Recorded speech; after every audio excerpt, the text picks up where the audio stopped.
Em, ok. Bueno,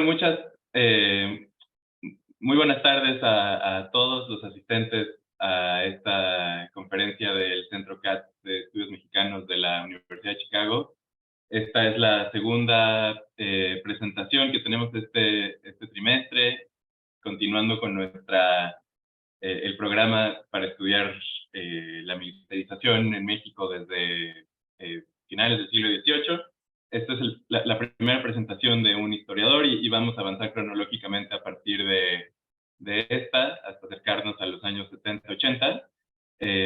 Así que estamos muy contentos de recibir aquí a Rodrigo Moreno, historiador del Instituto de Investigaciones Históricas de la UNAM, que es un experto en la guerra de independencia y que el día de hoy nos va a dar una plática acerca de los procesos de militarización en torno a las guerras de independencia. Entonces, bueno, como saben, él va a hablar unos 30-35 minutos y después tenemos unos 25-30 minutos para platicar con él y para hacer preguntas. Entonces, pues, sin más, Rodrigo, adelante, por favor. Muchas gracias por estar aquí. Pues al contrario, Camilo, muchísimas gracias a ti y a Juan por la invitación y además muchas felicidades por haber armado un ciclo tan atractivo como platicábamos ahora, porque justo una de mis preocupaciones es que estos temas que ustedes propusieron sean pensados en términos totalmente históricos y con perspectiva histórica, y de hecho esa es una como de mis principales propuestas esta tarde. Entonces, quizás una advertencia es que voy a ser como muy didáctico en algunas cosas que quizás para especialistas resulten totalmente básicas, pero sensible a que aquí no tendrían por qué ser ni historiadoras ni historiadores, ni tendrían por qué estar como relacionados o al tanto de debates historiográficos que tienen que ver con el siglo XVIII o con las guerras de independencia. Pues voy a tratar como de a veces ser muy claro. Y otra advertencia es que me voy a apoyar en una presentación que a lo mejor está como aparentemente muy cargada de contenido y que justo les comparto ahora y espero que se vea muy bien ahí, que podría estar como muy cargada de contenido, pero que en realidad tiene el propósito de que estén un poco como leyendo, por si alguien no domina muy bien el español, otra de mis disculpas, porque voy a estar hablando toda la presentación en español, pero para que me vayan siguiendo en las propuestas principales. Entonces, como sé que el tiempo apremia, me voy a ir como muy rápido y si en algún punto antes del momento oficial de las preguntas quieren interrumpirme, pues yo incluso se los voy a agradecer. Son tres los objetivos principales de esta presentación. Como ya lo dije, el primero es ofrecer una perspectiva histórica para pensar pues la militarización como proceso que se explica en el tiempo y en el lugar. El segundo objetivo tiene que ver con la identificación de elementos que nos ayuden a pensar esos procesos de militarización en dos etapas o en dos momentos específicos. Por una parte, el llamado reformismo del siglo XVIII en el mundo hispánico y por otra parte, las guerras de independencia en la segunda década del siglo XIX. Y un tercer objetivo tiene que ver con, esto sí ya más en general, con el ciclo que han organizado, aportar acercamiento histórico a sentidos, a causas, a tendencias con respecto a esto que ya les digo, imagino yo como procesos históricos de militarización. Para ello, imaginé una estructura en 6 pasos. En una primera parte quiero compartir con ustedes algunos conceptos muy básicos que dejen ver que hay diversos entendimientos con respecto a la militarización y apunten por ahí algunas discusiones, algunas claramente contemporáneas, otras con un pie histórico. El punto 2 y 3 es claramente el contenido histórico de esta presentación. Es un acercamiento al proceso de militarización del siglo XVIII a través del llamado reformismo borbónico y en una segunda instancia una comparación con lo que habríamos visto ahí, pero que se transforma en tiempos de las guerras revolucionarias independentistas en el siglo XIX. Sí, y solo si nos da tiempo, me podría detener en dos casos concretos de 1821 que me parece a mí que ejemplifican aspectos muy emblemáticos de las militarizaciones previamente revisadas en los dos tiempos anteriores. Para concluir, con algunos aspectos generales con respecto al tema histórico y finalmente ofrecer con una base o con una perspectiva histórica elementos para un diálogo con los problemas presentes que imagino podrían ser de utilidad en las sesiones siguientes. Bueno, vayamos con los conceptos. Imaginemos la militarización como concepto y como herramienta, y yo casi siempre comienzo recuperando un artículo de Alejandro Rabinovich, uno de los historiadores que han trabajado con más acuciosidad la historia social y cultural de la guerra, que en un artículo de 2012, él a su vez recuperó al clásico Alperín para identificar en particular 3 acepciones con las cuales podríamos evaluar la militarización como herramienta histórica. Por una parte, el ascenso social de los militares, es decir, encontrar que los que son en principio liderazgos militares se convierten en liderazgos políticos. En una segunda instancia, la exportación del modelo militar a la organización social y estatal en su conjunto. Esto tiene que ver sobre todo con valores y es algo sobre lo que vamos a estar regresando una y otra vez.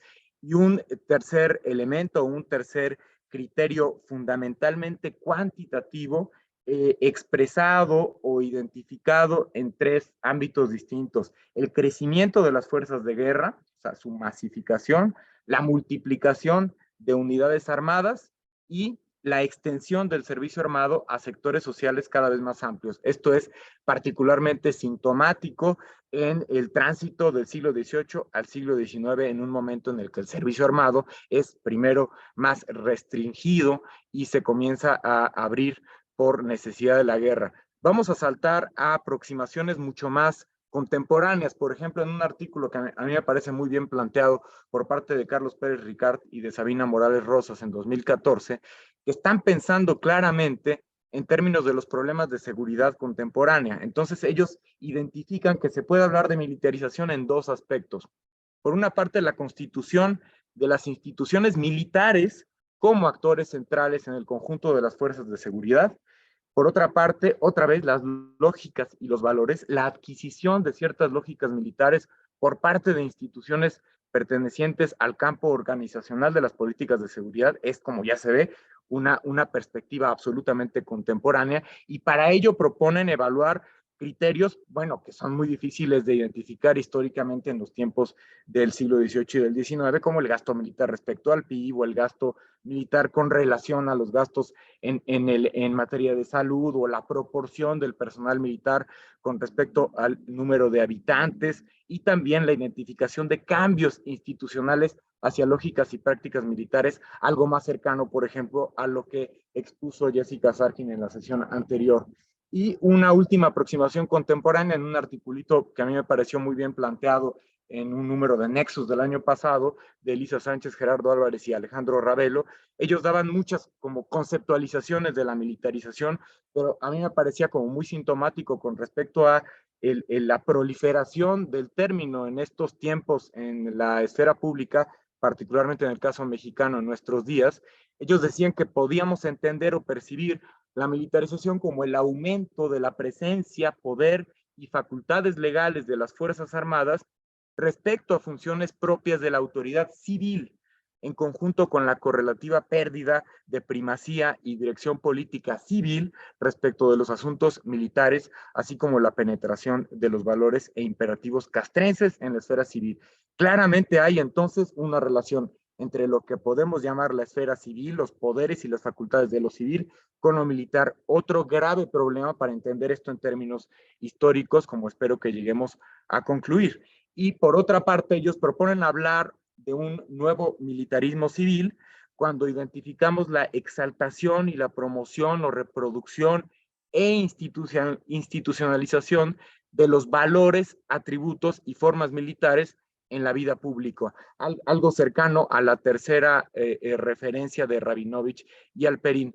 Y finalmente, una comparativa, una diferenciación que a mí me gustó como lo expuso hace muy poco Daira Arana en una conferencia que pretendía establecer por una parte la militarización más bien relacionada con el cómo, con el procedimiento, con la participación de las Fuerzas Armadas en tareas que no les corresponden originalmente y por otra parte el quién hace sobre qué o sobre quién, que tendría que ser más bien el militarismo referente al rol político de las Fuerzas Armadas en la vida pública de los estados. Entonces son términos que han estado articulando ya no únicamente los debates públicos, sino también las aproximaciones académicas sobre estos fenómenos desde el punto de vista contemporáneo. Entonces, ¿cómo intento yo mezclar hacer un cambalache de estas propuestas?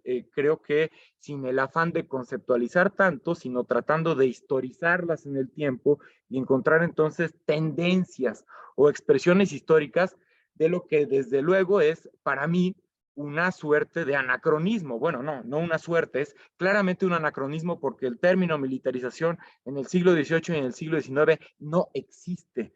Por lo tanto, tenemos que ser muy conscientes de que estamos empleando una categoría de estudio, una herramienta de análisis, y en esa medida creo yo que es útil encontrar algunos ámbitos en los que la militarización podría ser más visible, más identificable. Y estoy resumiendo parte de lo que ya dije anteriormente. El ámbito de lo social, aquí me apego mucho a la propuesta de Rabinovich, que es además lo que él ha estudiado mejor, es decir, midamos cuánto crece el reclutamiento, cuántos individuos se involucran en el servicio armado. Por otra parte, una perspectiva más bien sociocultural. Evaluemos históricamente los valores militares que se comienzan a adoptar en otros ámbitos, que se exportan a otros ámbitos que a lo mejor no están claramente identificados como si fueran otros dentro de la esfera de lo político o de lo público. Por otra parte, esa identificación de lo militarista, ¿no? O sea, de lo político institucional. Veamos los criterios o la presencia de los criterios, la lógica y el personal militar o de origen militar en la toma de decisiones esencialmente políticas. Pero por ahí veo yo por lo menos otros 4, otros 3 tipos de evaluación histórica en las que podríamos entender la militarización. Por ejemplo, lo fiscal.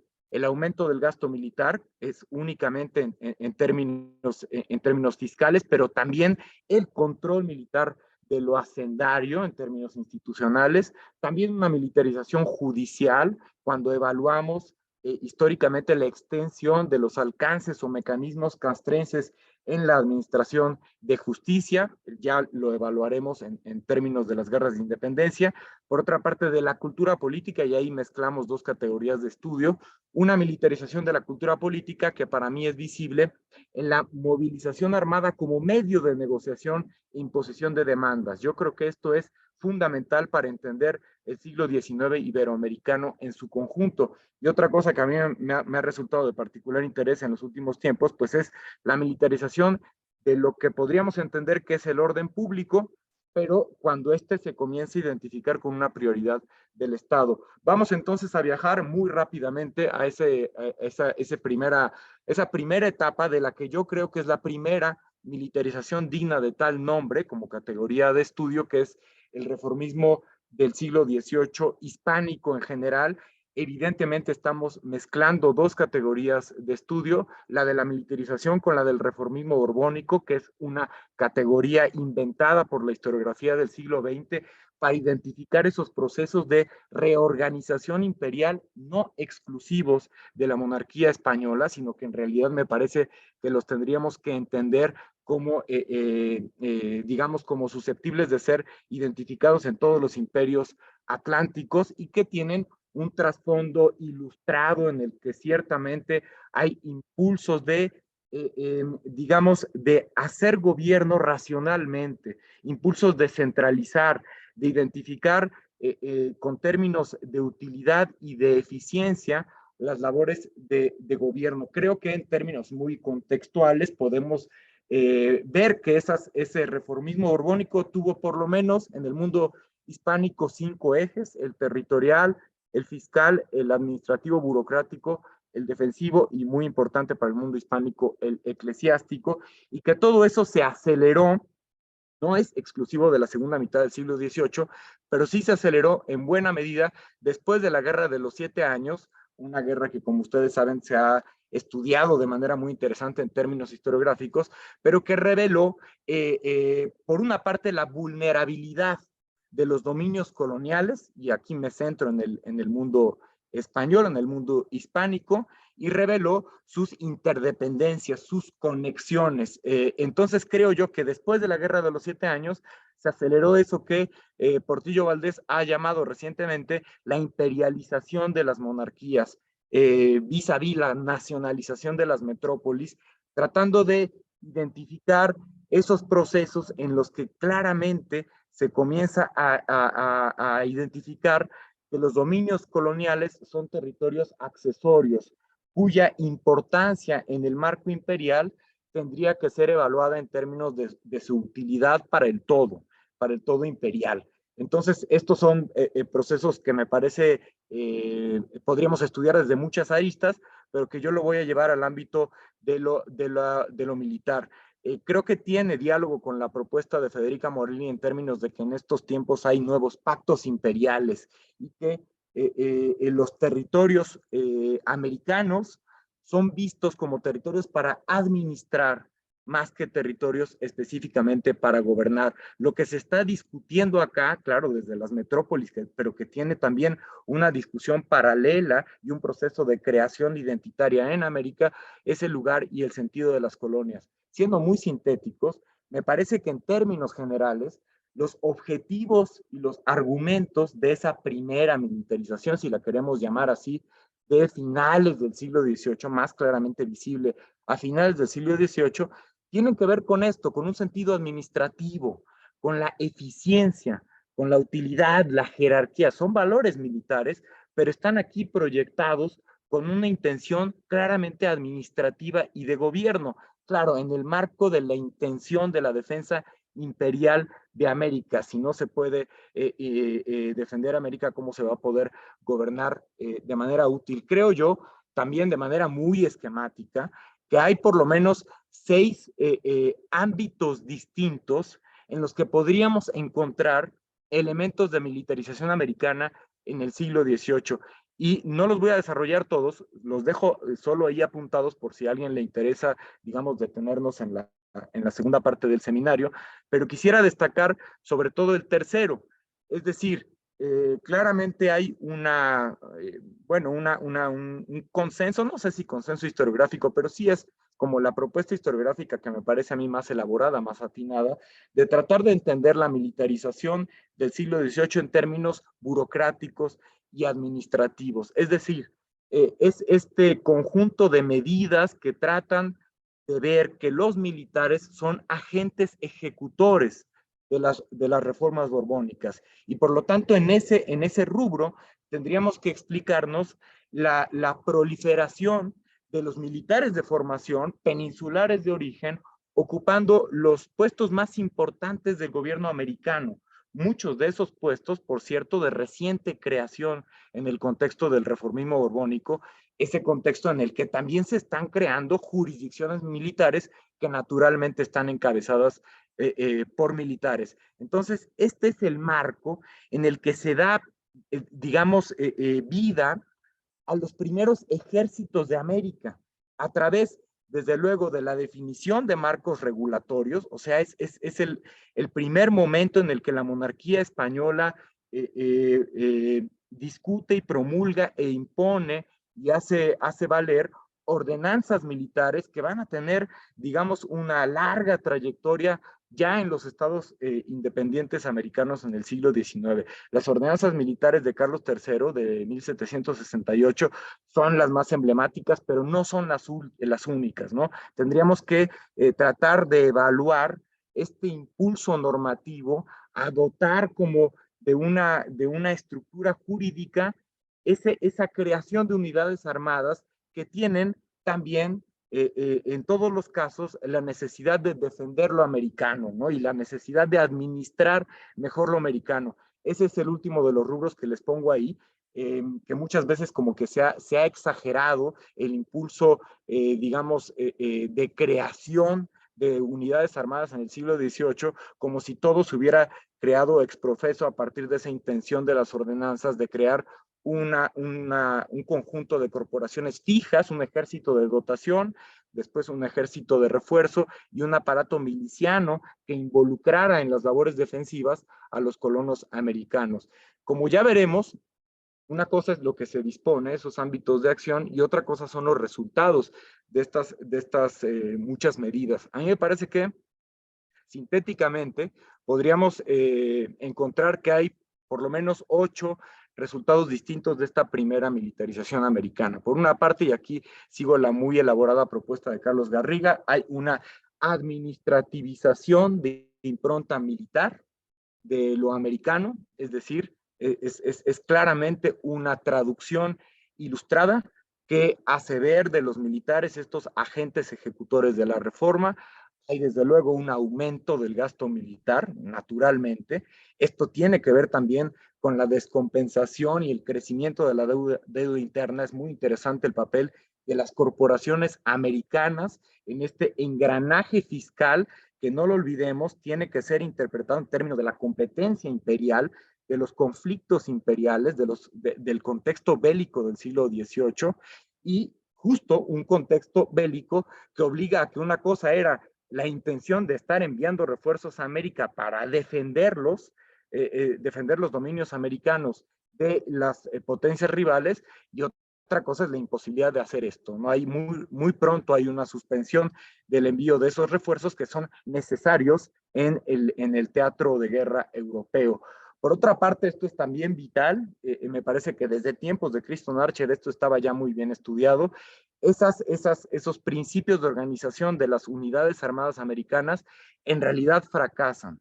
Es una muy deficiente implantación de las corporaciones armadas, una muy tardía creación de cuerpos armados militares y milicianos que terminan por estar muy dispersos, que muy pronto, esto también lo ha visto, por cierto, Juan Marchena desde hace muchas décadas, recientemente fallecido Juan Marchena, que muy pronto comienzan a americanizarse, es decir, la mayor parte de la tropa, tanto regular cuanto miliciana, está constituida por individuos de origen americano, fundamentalmente criollo, pero no solo. Y la mayor parte de esas fuerzas armadas son milicianas. Entonces, creo que esto nos dibuja un escenario muy distinto a aquel que podríamos ver normativamente en términos de la creación de una estructura bélica defensiva eficiente. En realidad es bastante deficiente. Por otra parte, uno de los resultados de estos primeros impulsos militarizantes es la ampliación y extralimitación de la foralidad militar, una cosa que creo que ya tendría que ser actualizada historiográficamente, porque desde McAllister no tenemos en realidad estudios realmente sistemáticos con respecto al uso del fuero militar por parte de los americanos para la incorporación en las unidades armadas. Un séptimo aspecto que a mí me parece que todavía tiene mucho que dar en términos historiográficos es un principio de desjudicialización y de militarización del orden público. Es un siglo y unos finales de siglo en los que comienza a discutirse con mayor claridad la ciencia de policía en términos del gobierno, del buen gobierno de las ciudades, pero hay ahí siempre un ingrediente de disciplina y de jerarquía militar que termina por explotar en tiempos de las guerras independentistas. Y finalmente, no puedo ahondar en esto, pero los resultados, algunos de los resultados de esta primera militarización se traducen en muchísimos rechazos, en motines y en rebeliones antifiscales que ponen a prueba efectivamente la creación de esas unidades armadas. Creo que ese es uno de las experiencias concretas de esas deficientes unidades armadas recién sembradas, recién implantadas en el territorio americano.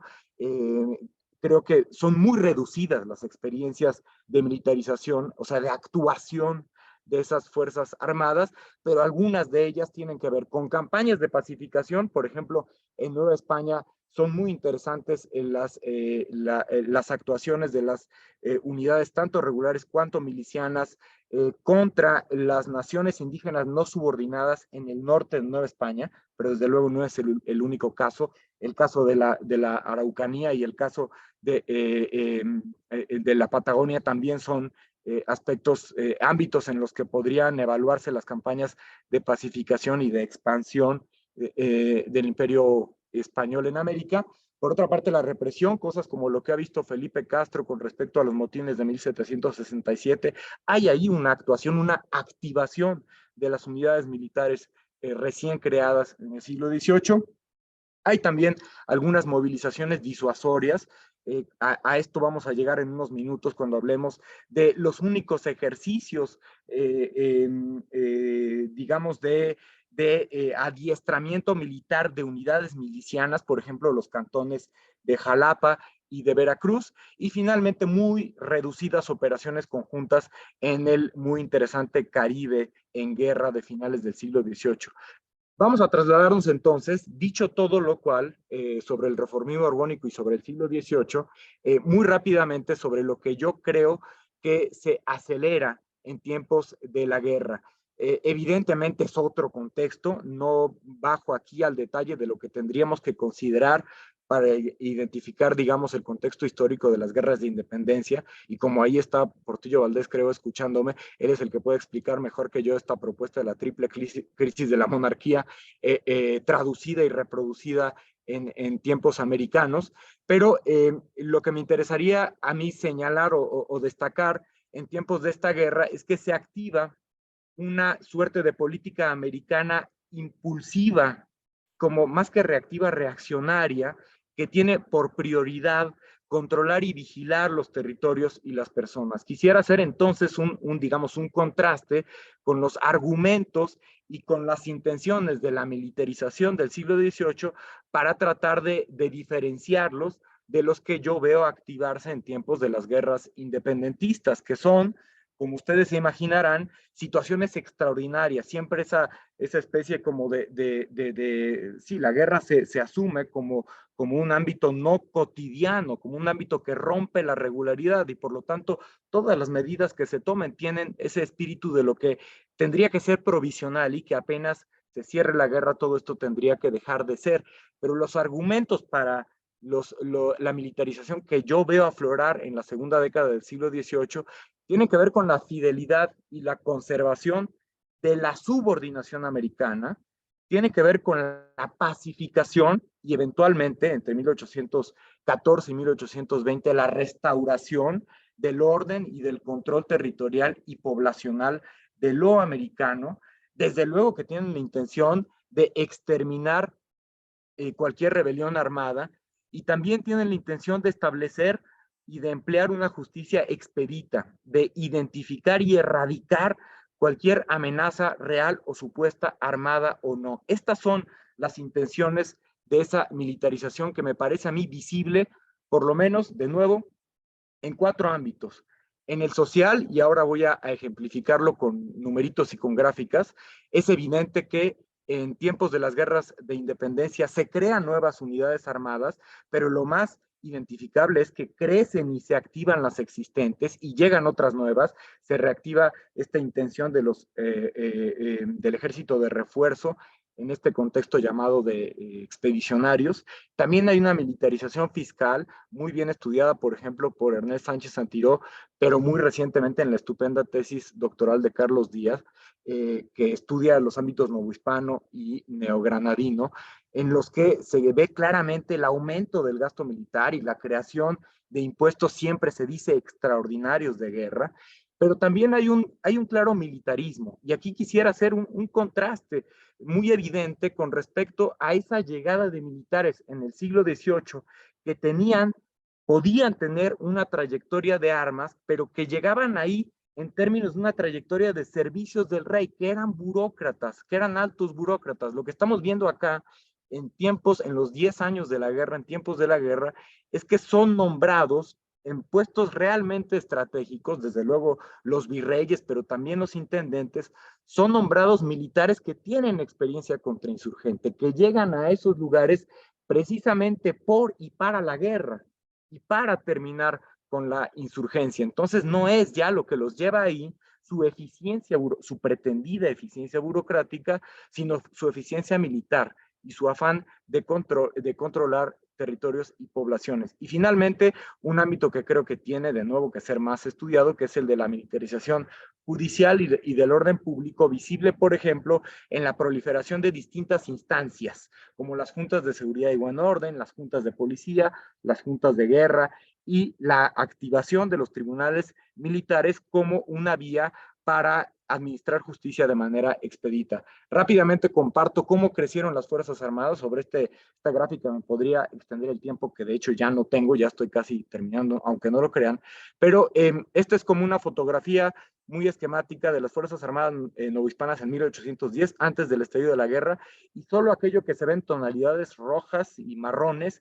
son los cuerpos regulares, todo lo demás son corporaciones milicianas de distintos tipos y por lo tanto totalmente inexpertas, que lo que tienen son campañas de acantonamiento en el mejor de los casos, y la forma en la que crecen esas fuerzas de guerra de 1810 a 20 es muy interesante. Primero, hay un crecimiento muy sintomático en las milicias provinciales, pero lo que más llama la atención es esa franja amarilla, que es la que menos estudiada tenemos, que no sabemos ni siquiera cuál sea su existencia real, pero que son las milicias de los llamados patriotas o realistas a partir de 1816. Solo estos son los llamados en ese momento realistas y son milicias urbanas y rurales que tienen la obligación de mantener el orden interior de las comunidades, ¿no? Entonces, de la nula existencia de estos cuerpos en 1809 a la teórica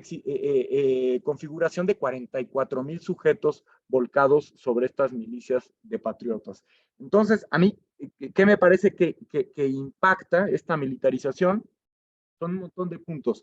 Y voy muy rápido. Muchos de ellos tienen que ver con lo fiscal. O sea, desde luego hay un desequilibrio fiscal por el aumento, vamos, exponencial del gasto militar. Esto tiene por consecuencia la ruptura del sistema imperial de situados, no me detengo en ello, pero ese funcionamiento de la Nueva España, por ejemplo, como submetrópoli fiscal, de la cual dependía, entre otras cosas, todo el Caribe e incluso Filipinas, eso se rompe, ya no hay un sistema de compensaciones fiscales porque todo el gasto se está empleando en la conducción de la guerra. Por otra parte, son los militares, esto me apoyo mucho en la reciente propuesta de Carlos Díaz, son los militares los que acaparan los recursos, pero también los que controlan los conductos institucionales. Hay como una usurpación de facultades hacendarias, algo que cuidaron mucho los Borbones, que los militares no se metieran en el control del gasto, en el control de la hacienda. Lo que vemos aquí es una construcción de una fiscalidad paralela y una total opacidad en el manejo de esos recursos, pero de manera muy rápida en cuanto llegan a posiciones de poder y activados por la movilización. Desde luego que hay un incremento del poder y de la riqueza, no de los militares, sino de jefes y oficiales, cosa que tiene que ser historiada con mucho mayor holgura, y me parece que hay una alteración de formas, composición y sentido en todos los niveles del gobierno. Y voy muy rápido con los últimos elementos que yo veo que la militarización americana de las guerras impacta. Una supeditación de lo público a las prioridades militarizadas de control y vigilancia. Hay aquí además un cambio con respecto a la imagen de lo que es o lo que podría ser el enemigo de la monarquía. Hay una criminalización de la disidencia, o sea, la insurgencia se tipifica, ¿no? Claramente, se inventa como una herramienta de persecución política y por lo tanto también militar. Me parece a mí interesantísimo evaluar la creación de una masiva estructura militarizada destinada al orden público, pero que tendríamos que imaginar mucho más diversa de lo que en realidad hasta ahora hemos visto. Ese ejército de realistas en realidad está partido en términos locales y regionales, en arriba y en abajo, entre peninsulares y entre americanos, y ha diversificado entonces sus intereses, pero se ha mantenido movilizado. Esos 10 años incluso han llegado a militarizar a esa amplia mayoría miliciana. Y finalmente me parece que queda como sedimento de los estados independientes del siglo XIX una cultura de guerra para la gestión, digamos, individual y colectiva de lo institucional, de lo comunitario, pero también de los temores, de los rencores, de las memorias, de las expectativas. Como yo ya voy muy corto de tiempo, voy a dejar solo para el caso de que haya oportunidad para entrar en estos casos de estudio, el de la trigarancia y el de los golpes de Estado o golpes militares o de posiciones a los virreyes de Lima y México. Además, esto ya lo tengo publicado, si alguien lo quiere, está en realidad en articulitos, solo para concentrarme entonces en conclusiones temáticas y abrir el diálogo con lo presente. A mí me parecería muy interesante que tratáramos de imaginar que la era de las revoluciones es también la matriz de lo que dice Rabinovich, sociedades guerreras y de regímenes militarizados y militaristas. No es solo eso, pero es también eso. Y creo que a partir de ahí tendríamos que ver que los nuevos estados independientes, aquellos a los que se van a dedicar ustedes en el resto de las sesiones, son productos de prácticas y experiencias de esas guerras. También son productos de las experiencias de representación política, pero si no consideramos la historicidad de esas guerras, creo que perdemos al menos uno de los pies con que caminarán esas entidades políticas. Me parece, como dice Marta Irurowski, que hay una relación intrínseca y multidimensional entre violencia política y creación institucional. Creo con Clement Thibault que la guerra es una gran socializadora de ideas y así tendríamos que imaginarla en ese contexto. Y así como vimos que hay una masificación, uno de los grandísimos retos de los estados nacionales es la desmovilización. ¿Qué pasa con esa gente que en realidad se activó y que aprendió a denunciar y a entablar demandas políticas a lo largo de esos 10 años? Se profesionalizaron, se regularizaron, se militarizaron, se desmovilizaron. Y en fin, me parece que hay entonces lógica y modelos militares o milicianos en la gestión del orden público. Con eso nacen los estados, con una obsesión por el orden político. Por eso vemos lo que vemos con la trigarancia iturbidista en 1821 y sus promesas de orden, ese orden que había roto la guerra.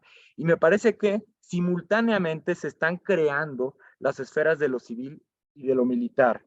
No es una la que antecede a la otra, sino que en términos de la modernidad política, ambas tendrían que ser diseñadas como espacios de lo estatal y de lo gubernamental. Finalmente, esa cultura política de la que estoy seguro que Will Fowler les hablará en la próxima sesión, que tiene que ver, por ejemplo, entre otras cosas, con la proliferación de los pronunciamientos y muchas prácticas que en realidad están sembradas en tiempos de las guerras independentistas. Y termino en 2 minutos con lo que yo creo que podría servirnos para dialogar históricamente con los problemas presentes. En primera instancia es como muy interesante, ahí recuperé, si de por sí era esquemática la presentación, recuperé los objetivos y los argumentos de aquellos procesos de militarización que veíamos anteriormente. Entonces, si en el siglo XVIII veíamos que lo que primaba era la eficiencia, la disciplina, la ejecución de prioridades estatales, esto en tiempos de las guerras independentistas, no es que se olvide lo anterior, pero digamos que las guerras siempre traen nuevas prioridades y estas guerras lo que traen es la necesidad de pacificar y de controlar territorial y socialmente.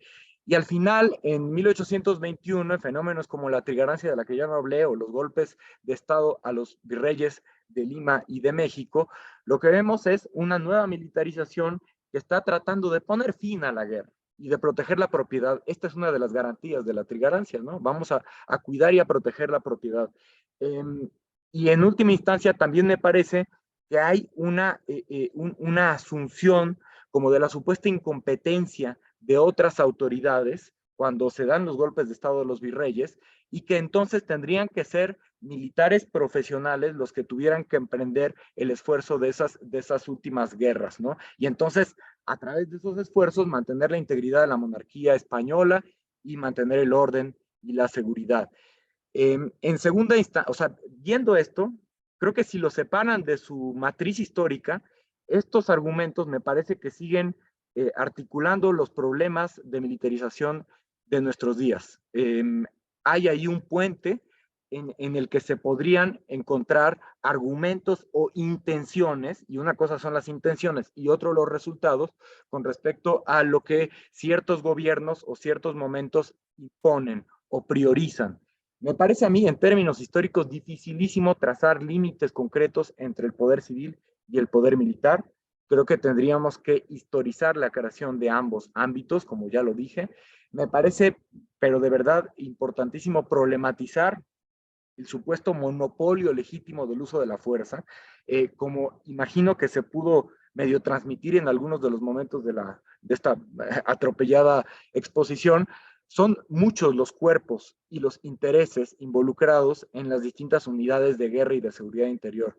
Creo que tendríamos entonces que diversificarlos a partir de lo local, a partir de lo social, a partir de lo cultural, como tratar de desmontar esa aparente estructura monolítica. Y en esa misma medida creo que tenemos que historizar los valores atribuidos en cada tiempo histórico a lo militar, porque desde las primeras conceptualizaciones de la militarización hablábamos de valores, pero ¿cuáles son esos valores en cada tiempo histórico? La disciplina, el orden, la jerarquía, la subordinación, en fin, todo esto es también historiable. En última instancia, creo que tenemos que restituir la complejidad de las Fuerzas Armadas y de Seguridad.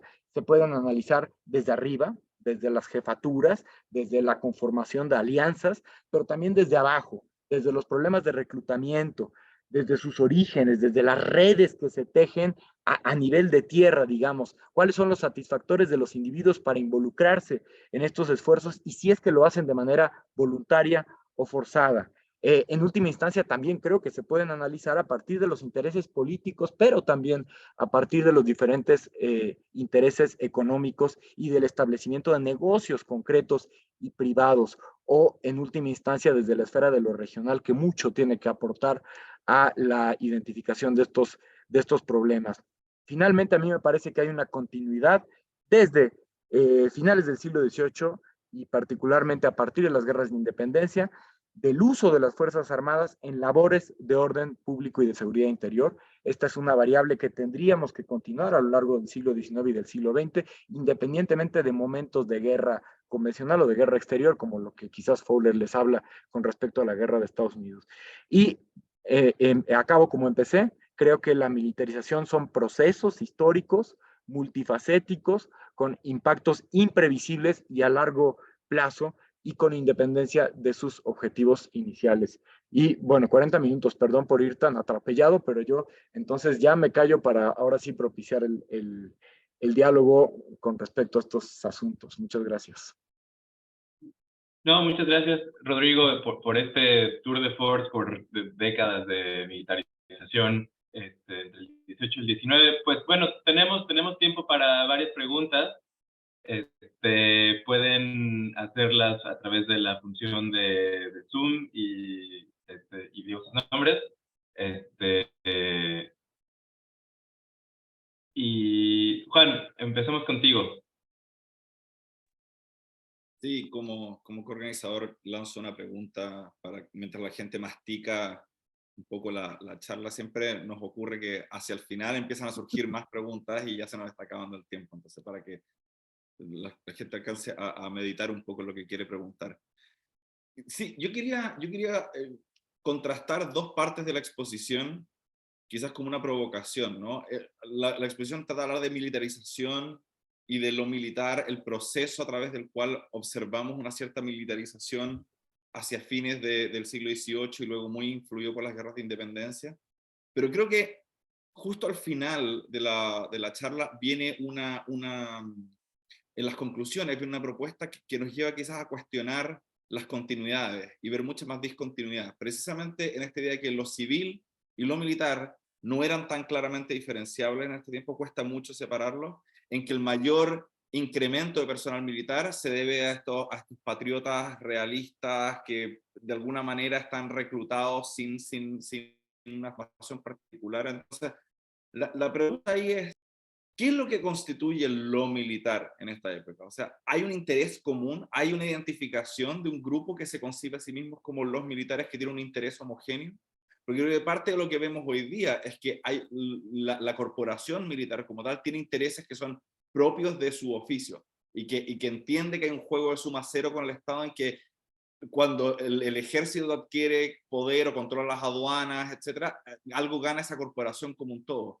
Pero ¿en qué medida se puede hablar de algo así como una corporación, una conciencia de clase, si uno quiere, una conciencia de casta militar en esta época, distinta de lo civil, distinta? Se hablaba, por ejemplo, hacia el final de la charla de subordinación de los intereses públicos a lo militar, pero en alguna medida no hay un estado de bienestar, ni mucho menos. Entonces, el gran interés público, fuera de atraer inmigración, es orden público, ¿no? Entonces, tanto para civiles como para militares. Entonces, ahí de nuevo viene la pregunta: ¿cómo uno puede decir aquí hay un interés que es propiamente un interés del grupo militar y que podemos identificar separado de lo demás? O sea, ¿cuánta de esa conciencia de casta uno ve aquí y cuánto es relativo anacronismo? No, claro, como estamento lo militar sí existe en el antiguo régimen, eso no lo iba a cuestionar y efectivamente hay una, bueno, hay una impronta aristocrática de los ejércitos de antiguo régimen, por cierto, muy diferenciada con respecto a lo que podríamos ver en la tropa. A donde yo quería llegar, y la sugerencia era hacia que tratáramos de historizar la creación de lo civil en la misma medida, por ejemplo, y perdón que haga un símil que apareciera fuera de lugar, con la que podemos evaluar la creación de la Iglesia y del Estado como dos cosas que no es que se tengan que separar, sino que se tienen que crear. Es decir, en términos de finales del siglo XVIII, el militar está desempeñando ciertas labores que no se ven como ajenas de las potestades públicas, de las potestades políticas, que es con la creación de los estados nacionales. Es posterior a los procesos que en el mundo hispánico vienen con las guerras, en los que claramente hay un esfuerzo político diferenciado de lo militar que lo ve como amenazante de aquellos civiles. Es muy interesante, por ejemplo, ver cómo lo civil en términos hasta del diccionario llega muy tarde, como lo entendemos hoy, en el siglo XIX, como opuesto a lo militar. Antes, en realidad, si es opuesto a algo, lo civil es opuesto a lo criminal. Esto se entiende en términos judiciales, no tanto como algo diferenciado de lo civil y de lo eclesiástico, que es hoy como lo define el diccionario y como lo identificamos en términos de la vida pública, ¿no? Por allá vamos los civiles y por allá están los militares. Creo que en esa medida es que lo quería proponer, que lo fuéramos evaluando, sobre todo a partir de las primeras décadas del siglo XIX, como un esfuerzo de competencia, ¿no? En el que claramente se ve algunos sectores que ya se asumen como civiles, se ven amenazados por ese estamento que quedó mejor cohesionado a partir de la experiencia de guerra. Esto también es evidentísimo. Y en los momentos que ya no pudo desarrollar de los golpes de Estado de 21, se ve claramente que los militares asumen, digamos, bajo su manto, la existencia misma del Estado español en América. Son esos militares golpistas los que se arrogan funciones políticas que en ese momento, además en tiempos de vigencia constitucional, porque en los dos casos, en Perú y en Nueva España, ya estaba en vigencia la Constitución de Cádiz, eso sí ya se ve como una interferencia evidente. Entonces yo creo que por ahí se podría abrir una discusión en las siguientes sesiones con respecto a cómo se van delimitando ambas esferas, ¿no? Cómo se van creando, como también se va creando lo eclesiástico y lo político, ¿no? Tenemos una pregunta de José María Portillo, adelante. Hola, buenas noches. ¿Se me oye bien? Perfecto. Sí, bien, pues muchísimas gracias, Rodrigo, por esta magnífica charla en la que, vamos, al menos yo he aprendido muchísimo sobre una cuestión que cada vez me interesa más, porque como muy bien acabas de señalar tú mismo, Rodrigo, creo que a los que nos interesa este periodo a caballo entre siglo XVIII y XIX, hemos tenido cierta tendencia, claro, a fijarnos en lo más aparente, que es en la monarquía, la gestión de la monarquía, su administración, el constitucionalismo y demás, pero creo que hemos perdido un poco de vista que eso que nosotros llamamos monarquía y que tendemos, precisamente por lo que tú acabas de decir ahora, porque nosotros tenemos una idea de lo civil distinto a identificar con una administración civil, en realidad no era más que un conglomerado del que formaban parte también la administración, lo que nosotros podríamos llamar administración eclesiástica y la militar, y todo eso era la monarquía, y por lo tanto yo creo que esta última indicación tuya es valiosísima para que podamos comprender mejor este periodo. Yo te quería plantear dos cuestiones. La primera tiene que ver con la idea del orden, ¿no?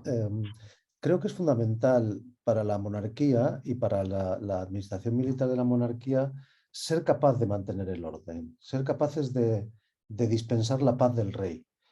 Claro, en el momento en que esta paz del rey no se puede dispensar o comienza a ser problemática, y esto es antes de las guerras de la independencia, empieza entonces a resquebrajarse un principio fundamental de esta monarquía, que era precisamente, de cualquier otra, que es precisamente la capacidad de dispensar esa paz del rey, ese orden a las sociedades y utilizar los mecanismos necesarios para restablecer el orden cuando el orden se ha quebrado.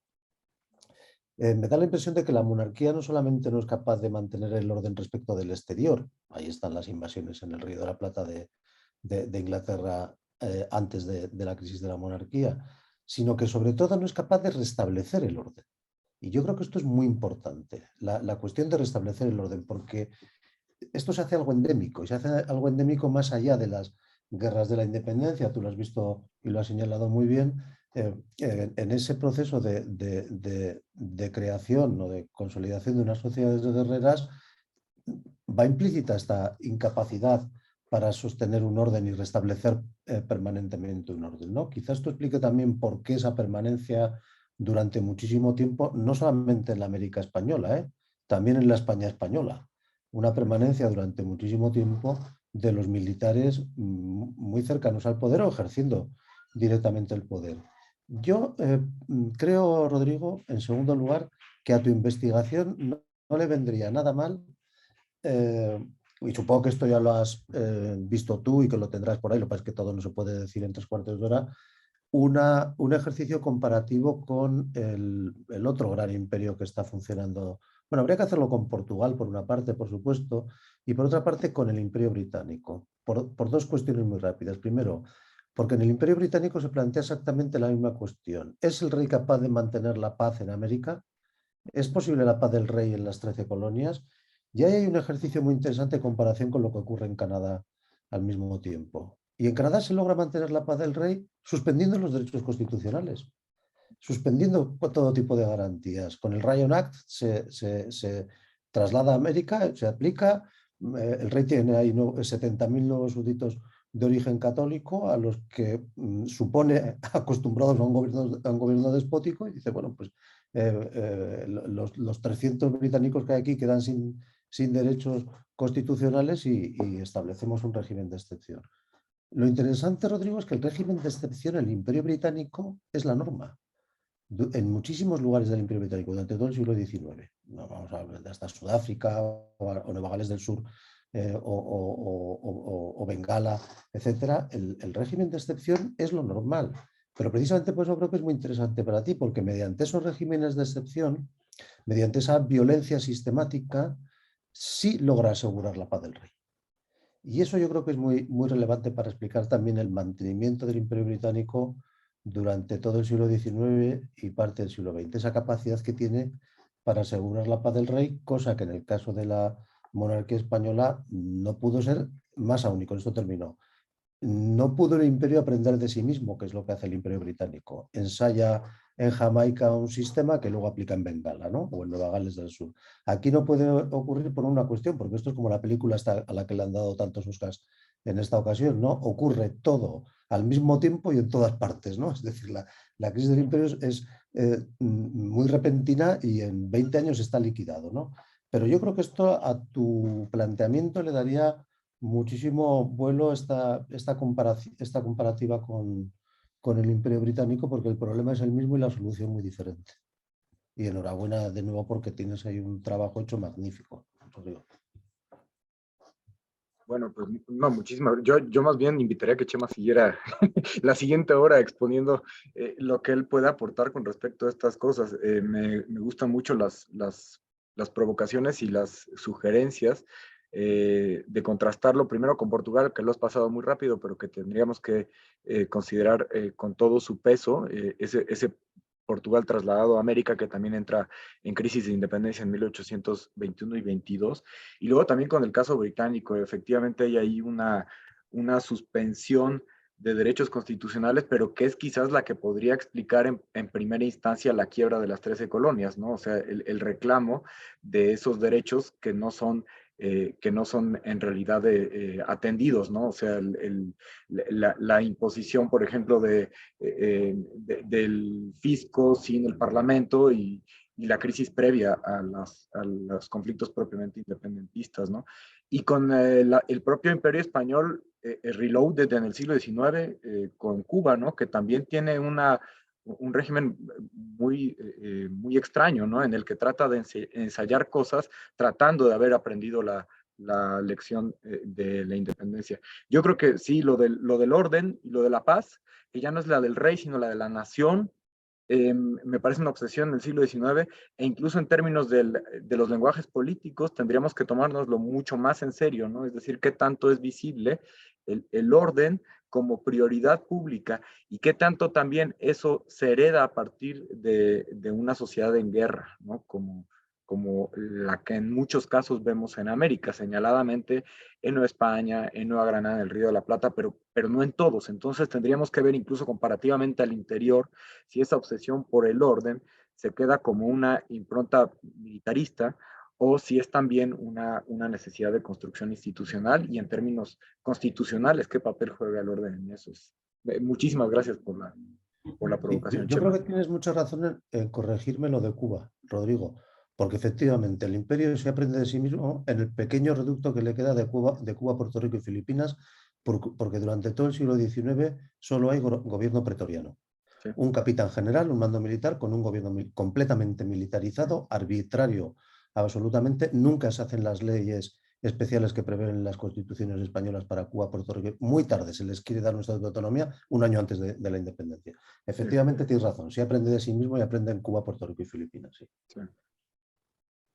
Nos quedan 2 minutos. Yo tengo una pregunta, pero si alguien tiene otra pregunta que hacer, le cedo el tiempo porque creo que solo tenemos espacio para una.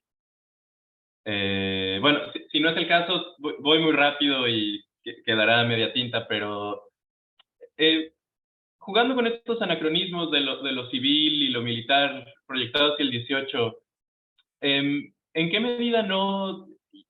En realidad lo que tú nos estás describiendo es que el primer estado que realmente existe en la América Española es este estado militar que se crea a través de las reformas borbónicas. Quiero decir que lo que había en el siglo XVII, este conglomerado de instituciones y de traslapes, de jurisdicciones, etcétera, difícilmente es un estado con todo y que tiene un centro en la figura del rey, etcétera. Pero, es decir, ¿en qué medida no estamos viendo un proceso de militarización en donde algo civil se vuelve militar, sino realmente otra cosa, en donde lo primero que hay como un estado operativo es un estado militar en todos los dominios españoles en América?